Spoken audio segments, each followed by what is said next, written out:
Bueno, tenemos hoy Dale. tenemos el gusto de estar telefónicamente con Ramón González, que es un hombre que ha venido estudiando a lo largo de los años la vida de algunos tangueros importantes. Y vamos a hablar hoy de Alberto Mastra. ¿Qué tal, Ramón? ¿Cómo estás? ¿Qué tal? Buenas tardes. Y aquí está muy lluvioso el tiempo, muy feo el invierno, pero bueno, lo estamos pasando lindo escuchando algún tanguito.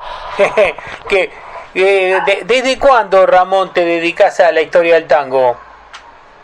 Hace muchísimo tiempo. Yo te cuento, desde niño se escuchaba mucha música en mi casa y yo tenía siempre la intriga de averiguar sobre los arregladores.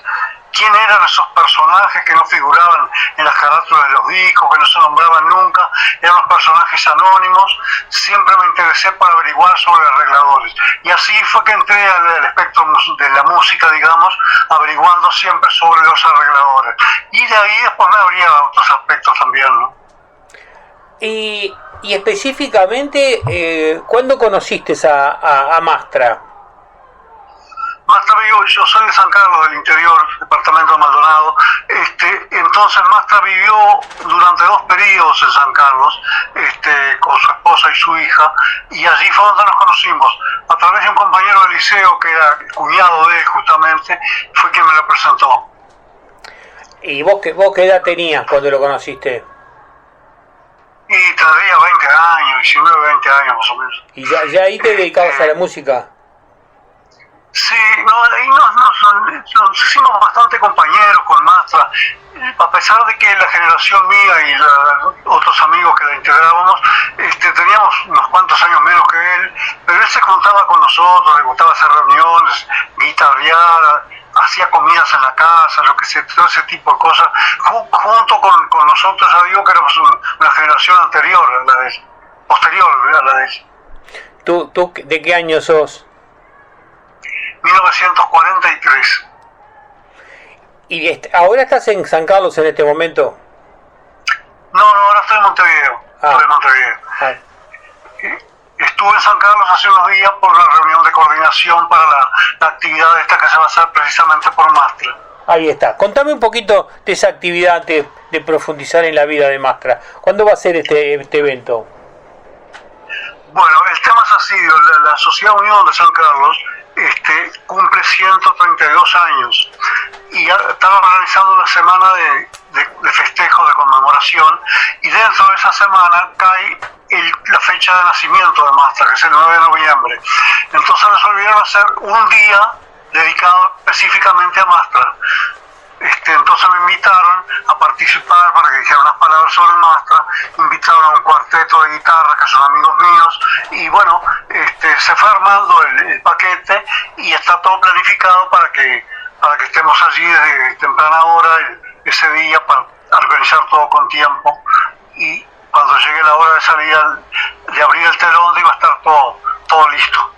Eso va a ser el jueves 9 de noviembre. Efectivamente, justamente ese día Mastra cumpliría 114 años. ¿Y de dónde? ¿Mastra nació dónde? En Montevideo, en el barrio de La Aguada. ¿Y cómo fue sus inicios con la música? Bueno, él como músico se inició acompañando payadores y cantores populares. Medio intuitivo y medio un profesor que de la época que le dio alguna lesión o algo, pero más que nada por intuición. Y Ignacio Barchowski, que es uno de los directores de la Orquesta Escuela de Tango Emilio Balcarce, de la República Argentina, estuvo hace unos 3 o 4 años acá en Montevideo dando una serie de charlas, y en una de ellas, con mucha claridad, desde el punto de vista técnico bien planteada, pero con mucha calidad para que fuera interpretada por todos los que no conocíamos a fondo la música, dijo que ahí estaba el germen de los cuartetos y de los conjuntos de guitarra orientales no académicos, que partían desde ahí, desde el acompañamiento a los payadores y a los cantores populares, y luego, claro está, vino la evolución de la guitarra a través de distintos intérpretes, pero lo nombraba a Mastra como pionero en esa tarea. O sea, que acompañaba con guitarra a los payadores. A los payadores y a cantores populares. Pero de ahí se fue alargando después. Él era muy creativo, muy de buscar nuevas formas, nuevos sonidos. Y aparentemente es un individuo muy raro de seguirle el estilo, porque él tocaba con la prima para arriba, era zurdo, y nunca dio vuelta al encordado, tocaba con la prima para el lado de arriba. Y bueno, eso lo hacía difícil de seguirlo en un conjunto de guitarras, por ejemplo. Y él actuó, ¿cuántos grupos integró? ¿Trabajaba? ¿Cuáles son los grupos que integró él como guitarrista? Bueno, él fundamentalmente trabajó con lo que se llamaba el trío Mastra, que el trío tuvo distintas formaciones, ¿verdad?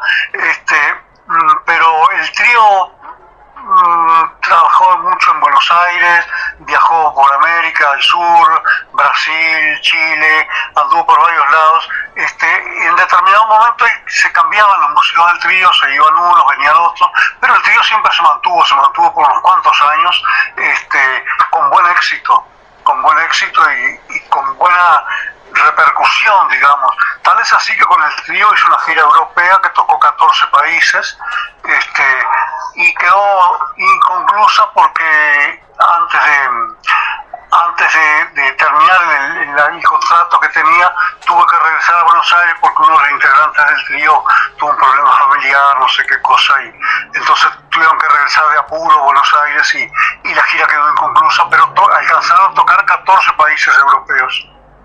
¿Y quiénes integraban ese primer trío? El primer trío de Mastra lo integraba un cantor llamado De Luca, y a veces la esposa de Alberto Mastra, que se llamaba Lía Méndez, que era una cantante también. Después tuvo 2 o 3 tríos con distintos integrantes, digo, no era mucho lo que permanecían en el trío, digo, pero en realidad, digo, el último trío lo tuvo con la cantante uruguaya Lágrimas Ríos y otro guitarrista que ya había acompañado antes, y bueno, digo, los tríos iban cambiando de integrantes, digamos, era Mastra y 2 más, y así se iban rotando, pero el trío se mantuvo por 26, 27 años activo. Después de eso empezó a ser solista de guitarra, se acompañaba con su propia guitarra, se acompañaba muy bien, lograba una simbiosis de música y voz, digamos, que era bastante interesante, cuidaba mucho la expresión musical, los tiempos verbales en las composiciones, era muy cuidadoso en ese sentido. Y lo que hacía era una cosa diferente, distinta a lo que escuchábamos por otros lados, era una cosa muy creativa, muy original. Y el acompañamiento que él se generaba a través de su propia guitarra para cantar como solista era muy interesante. Y cuando hablas de tríos, ¿cuáles eran los instrumentos que lo acompañaban? Y eran 2 guitarras generalmente, y a veces un guitarrón, y tuvo algún trío también con contrabajo, 2 guitarras y contrabajo. Ese fue un trío instrumental, grabó 4 o 5 temas con ese trío inclusive, ya sobre el final, fue uno de los últimos tríos. Claro, él hacía siempre la primera guitarra, y después una guitarra de acompañamiento, una segunda guitarra y un guitarrón, digamos. Y a veces, yo qué sé, sustituía el guitarrón por un contrabajo. ¿Cuántos discos llegó a editar? Unos cuantos. A ver, en aquella época, digo, el tema es que los discos no eran eran pequeñas grabaciones incluían, ¿no? Por ejemplo, con el trío Mastra, Josefina Barroso y Alejandro de Luca, grabó El viaje del negro y Guajira Ben. Después grabó La polquita de José y Se va la carreta. Eran los títulos esos. Pero en realidad, eran discos que permitían la posibilidad de grabar 2 temas nada más. Uno de un lado, otro del otro, y se acabó. Después graba Tío Massa con Lágrimas Arriba de Alejandro de Luca, graba Que no me voy, No la quiero más, una canción de Mastra, que es un tipo de bolero, muy interesante también. Y después, claro, después graba él solo, Mastra, su voz y su guitarra. Ahí sí graban una serie de obras, Abran Cancha, Sanjones, Con Permiso, Posterito, Miriñaque, yo qué sé. Y por último, el trío instrumental de Mastra, que te hacía referencia recién, estaba integrado por Mastra en guitarra, Martín Torres en guitarra y Arturo Galuzzi en contrabajo. Y ahí graban El Arroyito, El 11, y graban 2 obras más que no recuerdo en este momento. Recuerdo El Arroyito y El 11. Instrumentales, ahí no había canto. ¿Y los temas cantados eran letras de él? Sí, letras de él. Al principio, cuando recién empezaba su carrera, digamos, cantó algunas cosas, incluyó algunas cosas en su repertorio que no eran de él. Pero más adelante, cuando ya se está proyectando por sí mismo, eran todas composiciones de él. Y tiene composiciones muy interesantes, ¿verdad? Él era un individuo que era muy creativo en las letras y, como decía hoy, cuidaba mucho los tiempos verbales. Era una cosa que yo, por ejemplo, he dicho que en lo referente a la parte literaria era un creador que se puede asimilar a José González Castillo, porque enfocó su descripción en la pintura de lugares y en la reseña de personas, ¿verdad? Inclusive también, en determinado momento, muchas veces recreó las cosas que se fueron y se detenía en las que resultaban perdurables, por ejemplo el barrio, los callejones, los paisajes cotidianos. Todo eso con un dejo de nostalgia lo hacía, pero siempre sin caer en la sensiblería, es decir, no se ponía nostalgioso al máximo. Era muy cuidadoso también de no llegar a ese extremo. Ramón, ¿y si te pido apelar a tu memoria y me recitas alguna de las letras? Tiene una canción muy bonita que se llama Bonjour Mamá, que se la grabó Edmundo Rivero con guitarras, que es una preciosa canción. Dice, cubierta con rosas de octubre, tal como la vi marchar, por un caminito de nubes la veo siempre llegar. Con pétalos blancos de tules, el cielo se cubre y el cielo es mamá. Bonjour mamá. De nuevo como ayer estoy ansioso por contarte hoy las cosas de papá. Ayer nomás plantó una rosa y un clavel de un modo tan particular que eras tú junto a él. Después, a la sombra del viejo laurel, se durmió repasando el manual que escribieras con él. Bonjour mamá.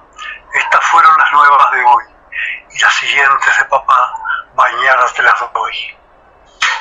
Qué preciosa. Decime, ¿esa no la cantó también Lágrimas Ríos? Sí, también. Sí, Lágrimas Ríos era una gran difusora de la obra de Mastra. Tenía muchas obras en el repertorio y grabó unas cuantas también obras de Mastra.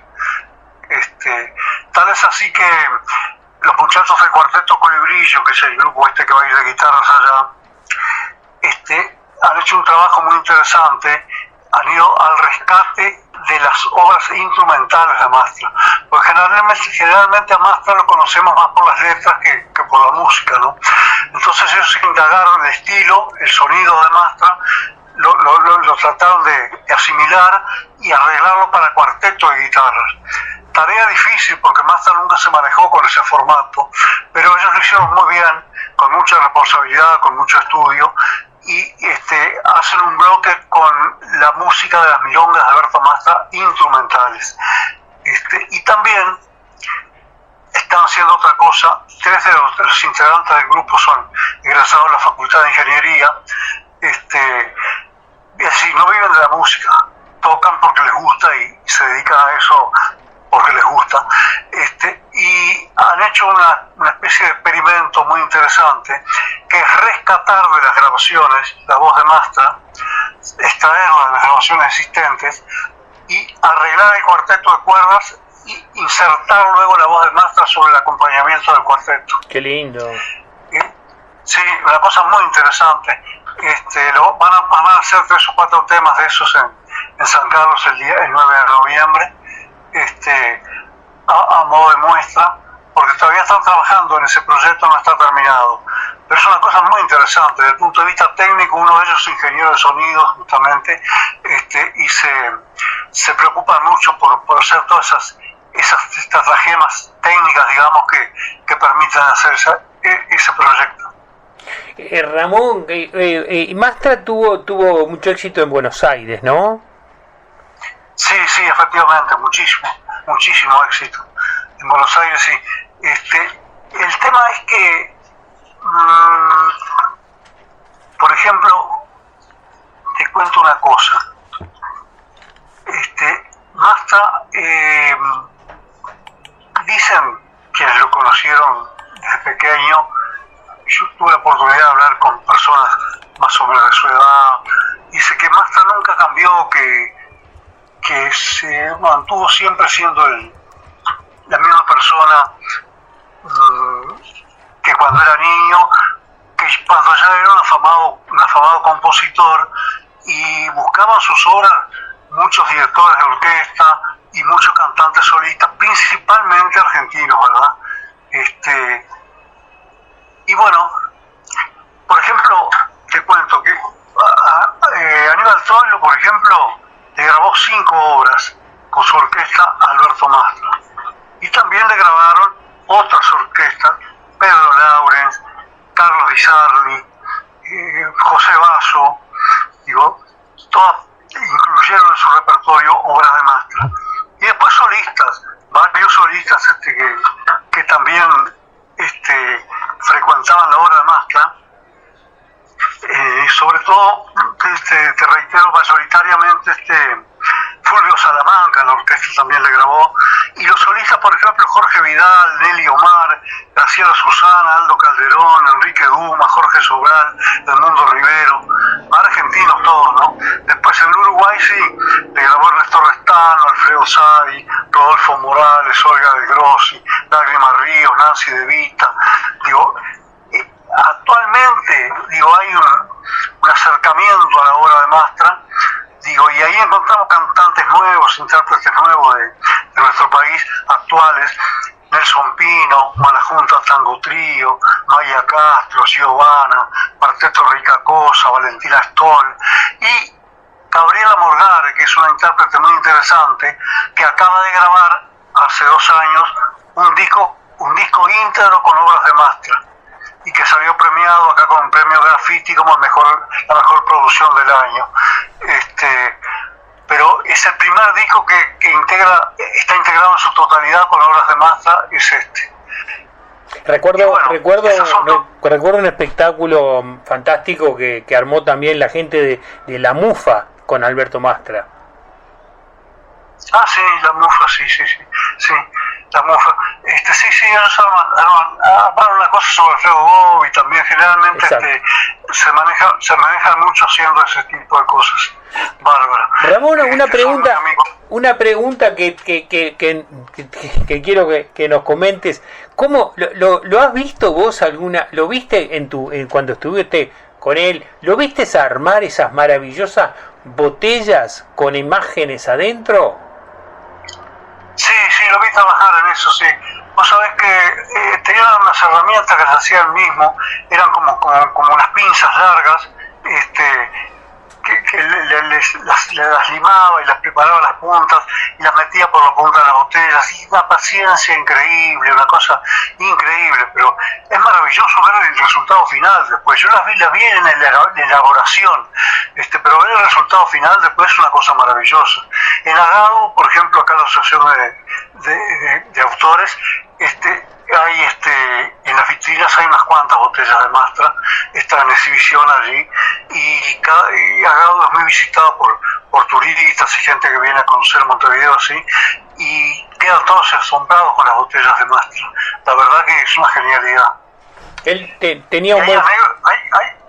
Perdón, sí, perdón que te hablé encima, te pisé. No, llevó una buena vida, que conseguía vivir bien de su trabajo como arreglador, como músico. Sí, él cuando se fue a Europa, por ejemplo, él mismo contaba, dice, ¿saben que en Europa hice plata de todos los colores? Dice, plata que ni pensé nunca que fuera a ganarla. Dice, pero ¿saben qué? Me la gasté toda, porque viví e hice vivir a otros músicos, a cantantes y a todos. Dice, porque es importante eso, porque ¿sabes de alguien que haya querido hacer vivir a la gente y no se le haya ido toda? Bueno, yo me gasté toda la plata, dice, pero soy feliz. Qué lindo. Él era un tipo así, muy bohemio, terriblemente bohemio. Un ensayista amigo, Domingo Durán, que averiguó mucho sobre él, decía que Mastra era un bohemio químicamente puro. Así que, una cosa interesante, digo, porque este ensayista lo estudió todo, desde la niñez de Mastra hasta el final, hasta los últimos años. Y quedó interesante, me dio mucho material, inclusive era muy amigo. Y bueno, así sucedió. Hiciste un libro vos de él, ¿no? Un cuaderno para la revista Tanguedia, porque la revista Tanguedia, que salía una vez al mes, cuando el tema era demasiado extenso o algo por el estilo y superaba la capacidad de la revista, se hacía un cuaderno de 60 páginas más o menos, y sobre un tema específico. Yo hice varios cuadernos, uno sobre Mastra, otro sobre Troilo, los autores orientales, otro sobre los estetos en el tango, pero el de Mastra fue el más representativo, se agotó de un día para otro, por suerte. Qué lindo. Tanguedia no sale más, ¿no? No sale más, vos sabés que hubo problemas, nos liquidó la pandemia esa maldita, y en el Museo de Artes Visuales, que era nuestra base, digamos, donde actuábamos, presentábamos los espectáculos y todas las cosas, estuvo cerrado como un año y pico, y después se reabrió, pero ya las cosas no eran lo mismo, y falleció uno de los compañeros que llevaba adelante Tanguedia también. ¿Quién? Ramiro Carámbula. Ah. Y las cosas se complicaron. Aparte, ¿sabés lo que pasa? Digo, todos los que integrábamos el grupo de Tanguedia al principio se fueron lamentablemente enfermando, algunos falleciendo, a otros se les enfermó un familiar, y fuimos quedando hasta el final. Éramos dos, Ramiro Carámbola, ese muchacho amigo que falleció, y yo éramos los que quedábamos, sobrevivientes, digamos. Y bueno, cuando falleció Ramiro, después el tema de la pandemia y eso nos cambió, yo quedé muy solo también trabajando en eso, y no lo pude llevar adelante porque requería bastante movimiento. Sacar la revista, hacer el espectáculo de presentación que cada mes se hacía, digo, requería bastante actividad. Entonces para hacerlo solo no daba. Y bueno, lamentablemente... Yo tuve el honor de que Ramiro Carámbula me pidiera una carátula para un número de Tanguedia, porque yo soy artista plástico y me dedico al tango como tema, así que una de las carátulas de Tanguedia tuve el honor de ser carátula de un número. Sí, ¿De qué falleció? ¿De qué falleció Ramiro? Mira, el cigarro le pasó factura. Ah. El cigarro le pasó factura, era un fumador empedernido. Llegó un momento que lo destruyó. Poco a poco lo fue destruyendo hasta que al final, le dio el golpe final. El golpe final. Sí, un hombre muy preparado, un hombre con una dinámica muy especial. Un gran recuerdo tengo de Ramiro. Sí.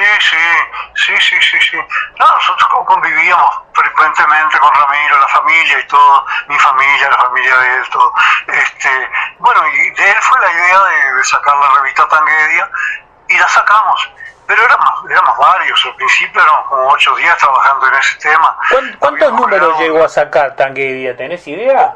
85. Ah, mirá. ¿Vos tenés la colección completa? Vos sabés que no la tengo toda porque me he visto en el compromiso de regalar alguna, pero ¿qué pasa? Tengo algunas que están digitalizadas. Si vos me pasás un mail, yo de las digitalizadas te las puedo ir pasando. Ah, buenísimo, sí, por supuesto, la vamos a poner en como edición de esta nota, claro que sí, me interesa mucho. Claro. Sí, vos pasame el mail al WhatsApp. Ahí va. Y yo te las voy mandando. No las tengo todas, ya te reitero, digitalizadas, pero tengo algunos cuadernos, tengo algunas también digitalizadas. No la totalidad, pero por lo menos te va a interesar verlas. Alguna nota te va a interesar de las que tienen, porque seguro. Cosas es muy interesante, era muy preparado, porque debe ser una de las pocas revistas de tango en el Uruguay que han salido, me parece, ¿no? Sí. Había antes una revista que sacaba el Club de la Guardia Nueva, pero el Club de la Guardia Nueva se integró en 1956, por allá. Ya es una cosa que se encuentra alguna de casualidad, ¿no? En alguna librería vieja, así como reliquia. Pero en realidad la única revista de tango que salió acá en Uruguay era Tanguedias. El nombre completo de Mastra era Mastracusa. Mastracusa, sí, exactamente.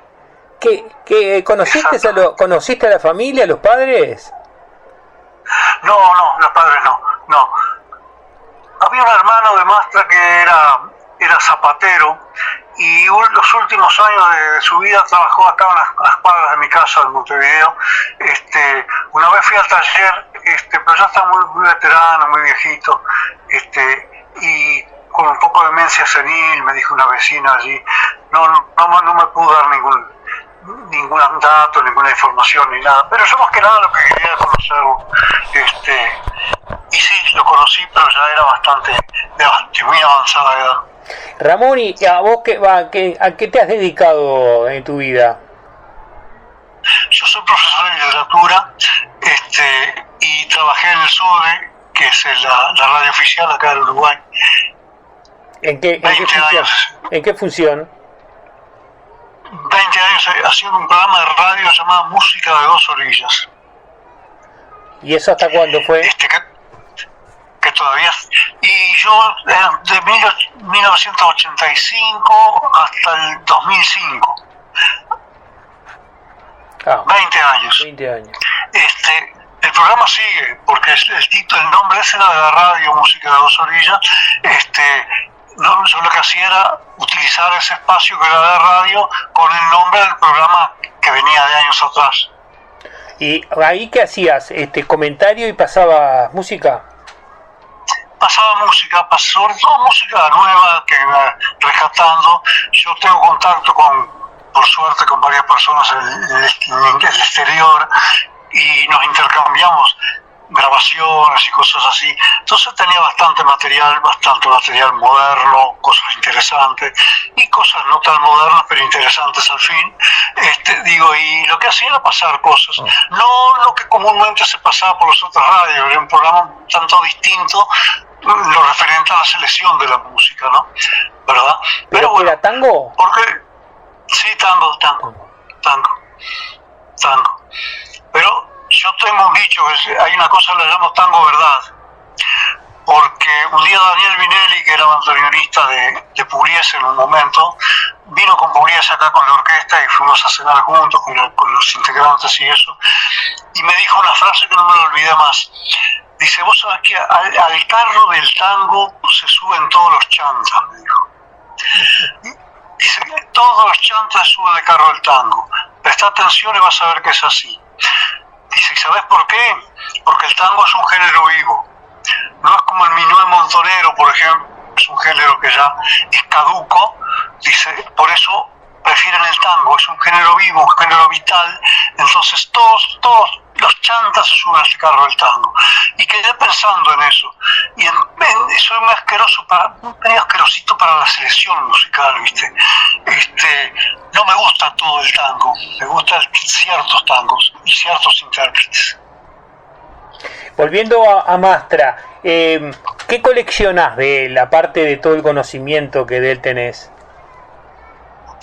No, y además algunas fotografías, algunas cosas tengo, en realidad, pero quienes más tienen son la hija y el yerno que viven en San Carlos. Ellos tienen una cantidad de cosas.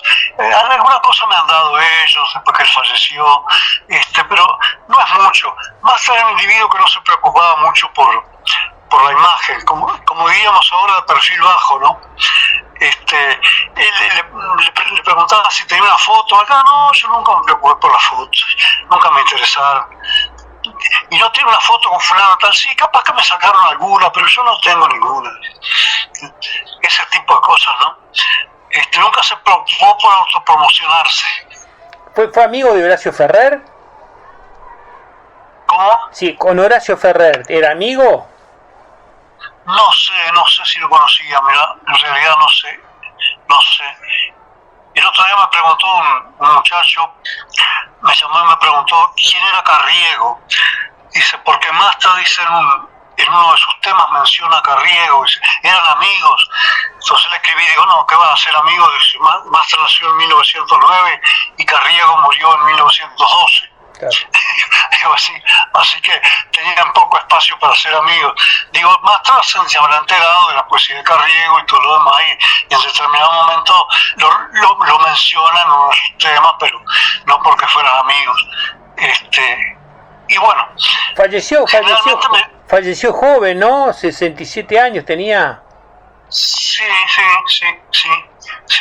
Falleció en 1976. En abril de 1976. ¿De qué falleció, sabes? No, en realidad no sé, se vino abajo medio como de golpe, ¿viste? Estaba viviendo en San Carlos, se vino a trabajar acá en un restaurante que lo habían contratado, que se llama Mario y Alberto, y vivía a media cuadra del restaurante, en una pensión. Los últimos meses, 2 o 3 meses de su vida, ¿no? Y ahí se fue disminuyendo, se fue agotando, y hasta que al final falleció, lamentablemente. Yo lo visité una vez o dos en la pensión donde estaba, estuve hablando con él, una vez vino el Mundo Rivero, se enteró que estaba ahí, lo fue a visitar también, tuvo con él tremendo rato. Un caballero. O sea, que tocaba la guitarra y cantaba en un restaurante. Sí, un restaurante. Sí, era un restaurante que venía muchos artistas.